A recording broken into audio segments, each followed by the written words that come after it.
Hello everyone. तो चलो आज का इंडेक्स देख लेते हैं। दिस इज 15th ऑफ सितंबर 2025। ठीक है। आज का मार्केट इतना गंदा था भाई, मतलब शायद साल में 10 बार ऐसा मार्केट देखने मिले, इतना गंदा मार्केट था। चलो 1 आवर में देख लेते हैं। ठीक है भाई, 1 आवर में गए, बहुत सिंपल है। 1 आवर में एक तो ये शोल्डर शोल्डर के ऊपर ये जो विग है ना, ये जो मतलब 15 आवर्स में अगर हम देखेंगे तो ये जहाँ से अ, एक मिनट, ये जहाँ से, हाँ ये वाला, ये जो आया है ना, यहाँ से जो मूवमेंट निकला है, ये क्या करेगा, ये एक रेसिस्टेंस की तरह काम करेगा। फिर 1 आवर में अगर हम देखेंगे तो ये है, उसके ऊपर गया तो फिर ये है। ऐसा कुछ खास जोन्स नहीं है। और बैंक निफ्टी में भी अगर हम लोग देखें तो बैंक निफ्टी में क्या है, बैंक निफ्टी में यहाँ से यहाँ तक एक तो क्लियर गैप है। उसके बाद ये जो एक मतलब सपोर्ट था वो रेसिस्टेंस की तरह एक्ट करेगा। उसके ऊपर क्या है, उसके बाद क्या है, ये जो विग है, ये सपोर्ट के बाद ये विग जो है वो एक्ट करेगी रेसिस्टेंस की तरह। उसके बाद ये जो मूवमेंट यहाँ से निकला है वो एक्ट करेगा।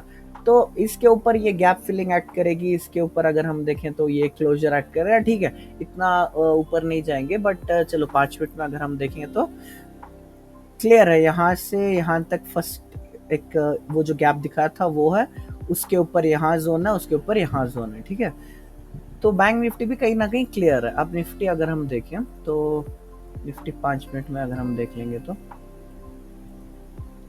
देखो निफ्टी क्या है। निफ्टी एक चीज तो मेरे दिमाग में थी, कल जो है ये उसने पूरा टारगेट कंप्लीट नहीं किया था। ठीक है, मतलब ये आज ये इतना गैप आज भी इधर मतलब सॉरी कल भी खाली था।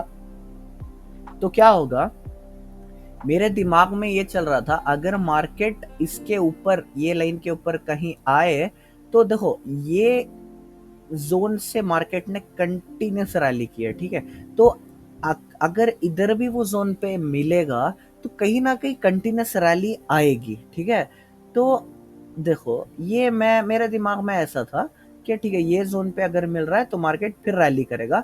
क्योंकि कल लोग जो जो लोगों ने यहाँ पे मिस किया होगा वो लोग अब इधर से बाई करेंगे। लेकिन क्या हुआ, मार्केट चलो स्टार्ट हुआ, मार्केट नीचे आया, फिर मार्केट ऊपर गया, फिर नीचे आया, ब्रेक डाउन दिया, फिर मार्केट ऊपर चला गया, फिर मार्केट नीचे आया। ठीक है, अब तो सेलिंग साइड तो कंप्लीट एलिमिनेट हो गई थी। क्योंकि एक जो रिट्रेसमेंट रूल है, जो वापस एक प्रॉपर एक लाइन पे आना चाहिए जहां से मेन रेसिस्ट करा जाएगा। तो क्या है, अगर मार्केट गलती से इधर वापस आया तो देखो एक शोल्डर बन जाएगा, और रिट्रेस करके अगर नीचे आएगा तो ये खुद एक सपोर्ट की तरह एक्ट करेगा। इसीलिए सेलिंग तो अब इधर एलिमिनेट हो गई। फिर क्या हुआ, फिर मार्केट ऊपर गया। अब क्या हुआ, ये ट्रेंड लाइन जो थी उसने रेसिस्ट किया, फिर इतना नीचे आई। लेकिन मैं अभी भी नहीं सेल कर सकता था, क्योंकि एक तो क्या है, एक तो ये एज अ सपोर्ट एक्ट करेगा। ठीक है, मेन जोन एक्ट करेगा। उसके बाद क्या होगा, अगर इनकेस रिट्रेसमेंट करके आया भी तो ये क्या करेगा, ये शोल्डर बन जाएगा। जैसे देखो ये बन के क्या किया, शोल्डर बन के ये निकल गया। ठीक है, तो सेलिंग तो दिमाग में नहीं था मेरे, बाइंग साइड पे ही मैं दिमाग लगा रहा था। तो क्या हुआ, मार्केट ने चलो अभी क्या किया, फर्स्ट टाइम जो है एक हायर हाई बना दिया। ठीक है, मतलब इसके ऊपर एक क्लोजिंग दे दी कैंडल, और क्या हुआ, मेन जोन के अंदर मार्केट एंटर कर दिया। लेकिन क्या हम एंटर कर सकते हैं? नहीं कर सकते। क्यों नहीं कर सकते?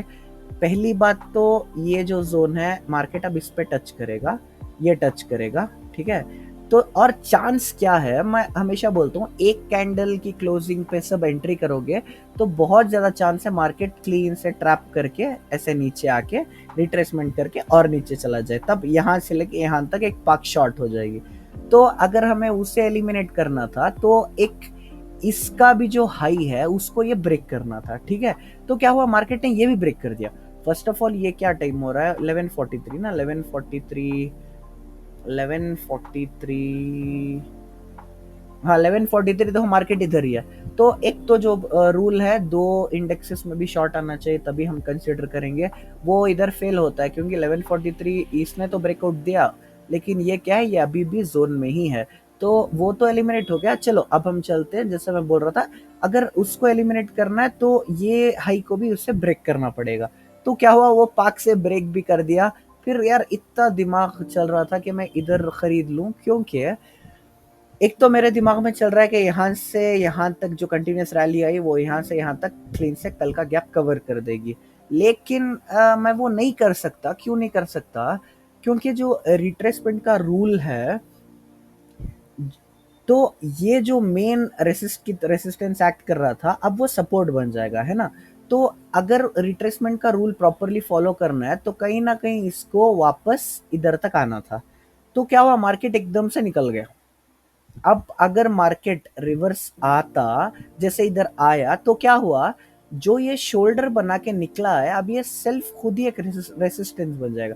देखो, रिट्रेसमेंट रूल बनाते हैं इसीलिए, बनाया ही हूं मैं इसीलिए, ताकि अगर मार्केट कहीं ब्रेकआउट दे और रिट्रेस करे, तो जब रिट्रेसमेंट के लिए आएगा तो कुछ ऐसा प्राइस एक्शन बना के आएगा जैसे इधर बनाया है, एक हेड शोल्डर की तरह।